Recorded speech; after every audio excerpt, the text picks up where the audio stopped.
गांव में सोहन लाल अपने परिवार के साथ रहता था। वैसे तो उसके परिवार में उसका बेटा भोला प्रसाद और उसकी पत्नी सुधा थी, लेकिन सोहन लाल के 3 भाई भी थे, मोहन लाल, धनी लाल और हरी लाल। सोहन लाल एक बड़ा ही नेक और ईमानदार इंसान था। वो अपने परिवार के साथ साथ हमेशा अपने भाइयों का भी ध्यान रखता था, लेकिन उसके भाई हमेशा सोहन लाल की तरक्की को देखकर जलते थे। एक दिन सोहन लाल के घर पर सुधा, आज खाने में क्या पका रही हो भाई? आज मैंने खाने में आलू गोभी की सब्जी रोटी पकाई है। एक काम कर, एक डब्बे में थोड़ी सब्जी डालकर मुझे दे दे। मैं काम पर जाता हुआ मोहन को दे दूंगा। उसे तुम्हारे हाथ की बनी आलू गोभी की सब्जी बहुत पसंद है ना। हाँ, मुझे पता है, मोहन को हाथ की बनी आलू गोभी की सब्जी बहुत पसंद है। मैंने पहले ही उसके लिए एक डब्बा अलग से रख दिया है।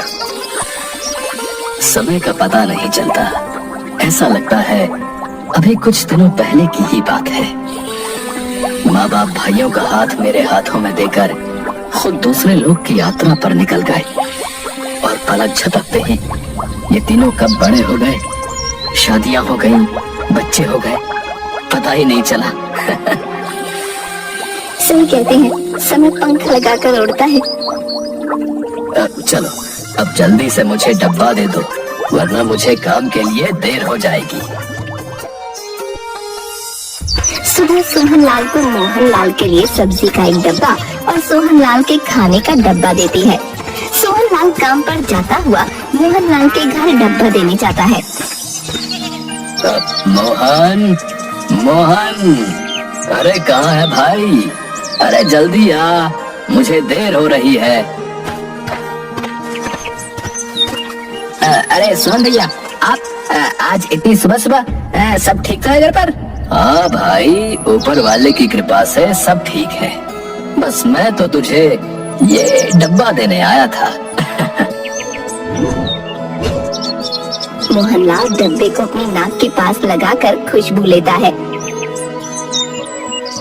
अरे वाह, आज भाभी ने आलू गोभी की सब्जी बनाई है। हाँ, तेरी पसंदीदा आलू गोभी की सब्जी, इसीलिए तो तेरे लिए डब्बा भेजा है उसने। मुझे भाभी के हाथ की बनी आलू गोभी की सब्जी बहुत पसंद है। हाँ, सब्जी बनाते ही सबसे पहले तेरा डब्बा लगाती है, उसके बाद हमें देती है। तुम्हें जलन होती है क्या? है पगला है? कैसी बातें करता है? भला अपनी औलाद से भी जलन होती है क्या? तुम तीनों को तो हमने अपनी औलाद भोला की तरह ही पाल कर बड़ा किया है। वो तो घर छोटा था, इसीलिए तुम सबको अलग अलग घर बनवा कर देना पड़ा। नहीं तो मैं अपने जीते जी कभी अपने घर के 4 चूल्हे नहीं करता। तुम्हें काम के लिए देर नहीं हो रही है? अरे तुझसे बातें करने में तो मैं भूल ही गया। चल, मैं काम पर निकलता हूँ। अच्छा, भाभी को बोलना कि डब्बा देने में कल खुद आ जाऊंगा। सोहनलाल अपने काम पर चला जाता है। मोहनलाल डब्बा लेकर घर के अंदर जाता है और अपनी पत्नी दीना से बोलता है, सुधा भाभी ने आलू गोभी की सब्जी भेजी है। भाभी कभी भी नहीं बोलती कि तुम्हें उनके हाथ की बनी आलू गोभी की सब्जी पसंद है, और हमेशा तुम्हारे लिए एक डब्बा भेज ही देती है। मैं इन सब चिकनी चुपड़ी बातों को अच्छे से समझता हूँ। तुम कहना क्या चाहती हो? कहना क्या है, सब कुछ साफ साफ है भाई। उन्हें क्या लगता है कि मुझे अपने घर में 2 टाइम का खाना नहीं मिलता? हमारी स्थिति क्या इतनी खराब है? अरे इतना तो मैं कमा ही लेता हूँ कि मैं अपना और अपने परिवार का भरण पोषण कर सकूं। तुम बात को गलत समझ रहे हो। भाभी तो स्नेहवश तुम्हारे लिए सब्जी भेजती है। अरे मुझे नहीं चाहिए उनका झूठा स्नेह। उन्हें अगर हमसे इतना ही स्नेह होता तो हमें कभी अलग नहीं करते, समझी? तुम तो जानते ही हो कि वो घर कितना छोटा था और आसपास भी इतनी जगह नहीं थी कि उसे बड़ा किया जा सके। इसलिए भैया भाभी ने हमें अलग किया, और फिर ये घर भी तो उन्होंने ही बनवा कर दिया है। घर तो उन्होंने इसलिए बनवा कर दिया कि दुनिया को दिखा सके कि वो हमसे प्रेम करते हैं, परंतु सच्चाई तो ये थी कि उन्हें अपनी आजादी चाहिए थी। क्या मैं नहीं जानता कि भैया रोज काम से लौटते वक्त बाजार से कभी जलेबी, कभी समोसे, कभी बर्फी लेकर घर जाते हैं। हमारे लिए तो नहीं लाते हैं। तुम ये क्यों भूल जाती हो कि उनके घर में एक बच्चा है? और मुझे तो पता नहीं, लेकिन तुम लोग ही तो कहते हो कि जब तुम छोटे थे तो भैया काम से आते वक्त कभी खाली हाथ घर नहीं लौटते थे। तो ये तो उनकी आदत है, कल तुम्हारे लिए करते थे, आज अपने बच्चे के लिए करते हैं।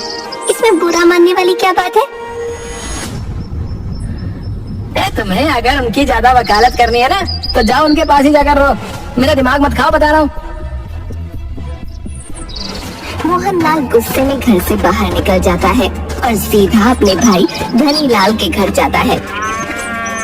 धनीलाल कहाँ हो भाई, बाहर आओ। मोहन भैया, आप क्या बात है, बड़े उखड़े हुए लग रहे हैं। भाभी से लड़ाई हुई क्या?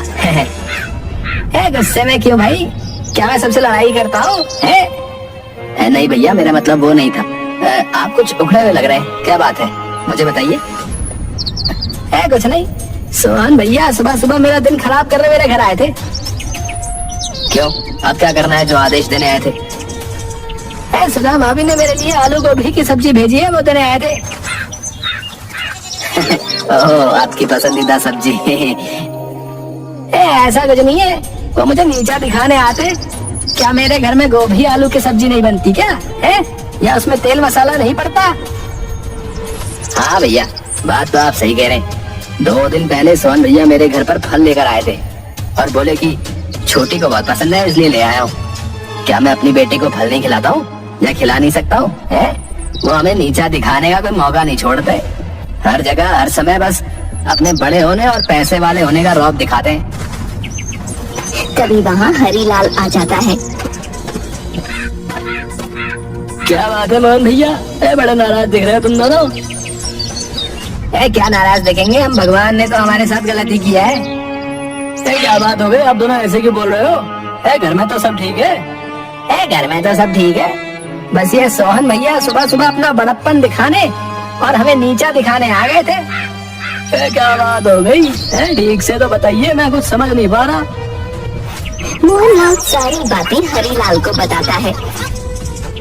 मोहन भैया, बात तो आप सही कह रहे हैं। सोहन भैया हमें नीचा दिखाने का ना कोई मौका नहीं छोड़ते। कल मेरे घर पर भी आए थे सब्जी का थैला लेकर। क्या मैं अपने परिवार के लिए सब्जियां नहीं लाता हूँ? क्या मैं उन्हें सूखा खिलाता हूँ? बस बड़े होने के नाते मैंने कुछ जवाब नहीं दिया, लेकिन हमेशा वो हमें नीचा दिखाने की कोशिश करते रहते हैं। तभी वहाँ भोला अपने दोस्तों के साथ खेलता हुआ आ जाता है। मोहन चाचा, धनी चाचा, हरी चाचा, आप तीनों यहाँ पर हैं। नमस्ते, आप सब कैसे हैं चाचा?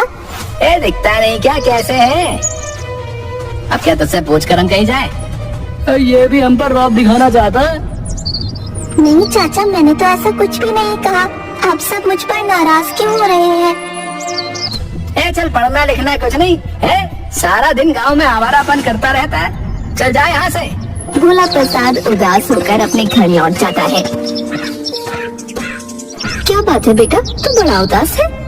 माँ, आज मुझे चौक पर मोहन चाचा, हरी चाचा और धनी चाचा मिले थे। वो तीनों हमेशा मुझे आंखें ही दिखाते रहते हैं, कभी मुझसे प्यार से बात नहीं करते। ऐसा नहीं है बेटा, वो तीनों तुम्हारी भलाई के लिए ही तुम्हें बोलते हैं। नहीं माँ, पिताजी कितने प्यार से मेरे भाई बहनों से बात करते हैं, परंतु तीनों चाचा मुझसे इतना रूखा व्यवहार करते हैं। नहीं भोला बेटा, तुम जैसा सोच रहे हो वैसा कुछ भी नहीं है। तुम्हारे तीनों चाचा तुमसे बहुत प्यार करते हैं। भोला प्रसाद अपने तीनों चाचाओं का वही रूप देख रहा होता है जो सच होता है, क्योंकि वो तीनों भोला प्रसाद के साथ सच में बहुत बुरा व्यवहार करते थे। समय गुजरता है, सोहनलाल अपने भाइयों पर इसी तरह जान देता रहता है, लेकिन उसके तीनों भाई हमेशा उसे देखकर जलते ही रहते हैं। सोहनलाल जितना नेक दिल था, उसके भाई उतने ही दुष्ट और कपटी थे। एक दिन अचानक सोहनलाल की तबीयत खराब होती है और उसकी मृत्यु हो जाती है। क्रियाकर्म के बाद सुधा और भोला की खबर लेने तीनों भाइयों में से कोई नहीं जाता। सुधा समझ चुकी थी कि भोला प्रसाद उससे जो कह रहा था वो सब सत्य है। माँ, अब क्या होगा? अब तो पिताजी नहीं है, हमारा घर कैसे चलेगा? बेटा तुम परेशान मत हो, तुम्हारे पिता ने इतना धन रखा है कि मैं तुम्हें एक अच्छी शिक्षा दे पाऊंगी। और रही घर चलाने की बात, तो हमारे पास खेत है, उन खेतों में अब मैं सब्जियां लगाऊंगी, उन्हें बाजार में बेचकर पैसे कमाऊंगी। सोहनलाल की मृत्यु को काफी समय हो चुका था। सुधा ने ही पाल पोस कर अपने बेटे को बड़ा किया। एक दिन भोला प्रसाद के चाचाओं ने भोला प्रसाद के घर से उसका प्यारा सुअर का बच्चा चुराया और उसे मार दिया। भोला प्रसाद को पता चला तो वो बहुत दुखी हुआ।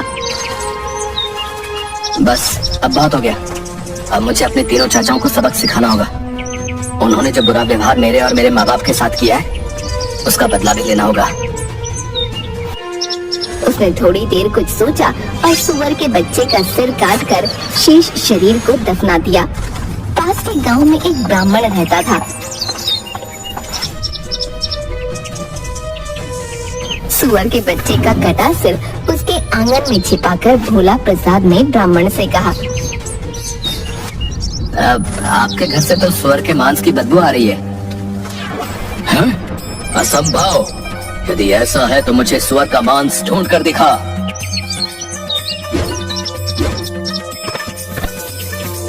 भोला प्रसाद ने सुअर के बच्चे का सिर उसके आगे ला रखा। ब्राह्मण के तो तोते उड़ गए। अब भोला बेटा, मैं तुम्हारे आगे हाथ जोड़ता हूँ, भगवान के लिए तुम ये बात किसी को मत बताना, क्योंकि अगर ये बात गांव में फैल गई तो लोग मुझसे पूजा पाठ करवाना बंद कर देंगे। अब मैं अपना घर परिवार कैसे चलाऊंगा? अब भला मैं क्यों ऐसा करूंगा? आपकी वजह से पूरे गांव का धर्म भ्रष्ट होगा। मैं तुम्हें बहुत सा धन देता हूँ, तुम धन मुझसे ले लो, परंतु इस बात के बारे में किसी से कुछ भी मत बताना। ब्राह्मण ने भोला प्रसाद को बहुत सा धन दिया ताकि वो गांव वालों को उस बात के बारे में न बताए। भोला प्रसाद ने थैली भर धन लिया और अपने चाचाओं को दिखाकर बोला, पास के गांव वालों ने मुंह मांगे दामों पर सुअर के बच्चे का मांस खरीद लिया। वो लोग तो और भी मांग रहे थे। मैंने कहा कल लाऊंगा।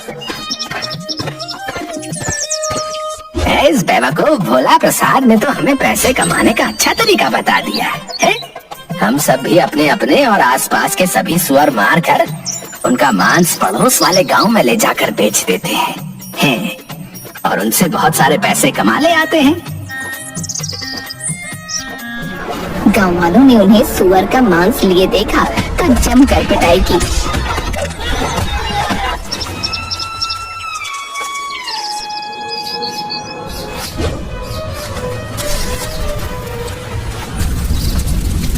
भोला प्रसाद और उसकी माँ बेघर हो गए।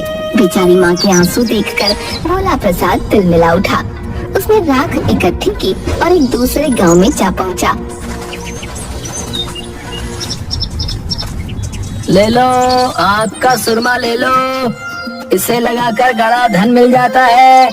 जिसका ब्याह ना होता हो जल्दी ब्याह हो जाता है।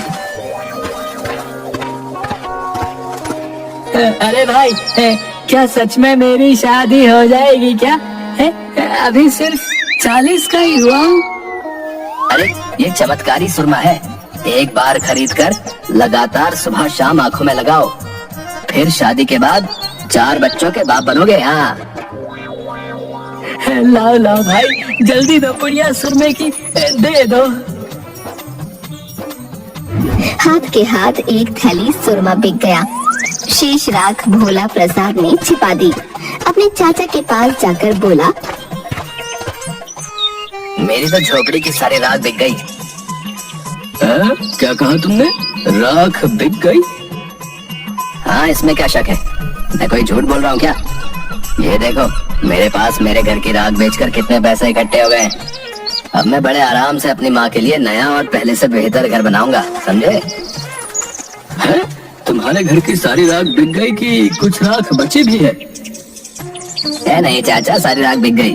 अगर मेरे पास और राख होती तो मैं और पैसे कमा लाता और अपनी माँ के लिए महल ही बना देता।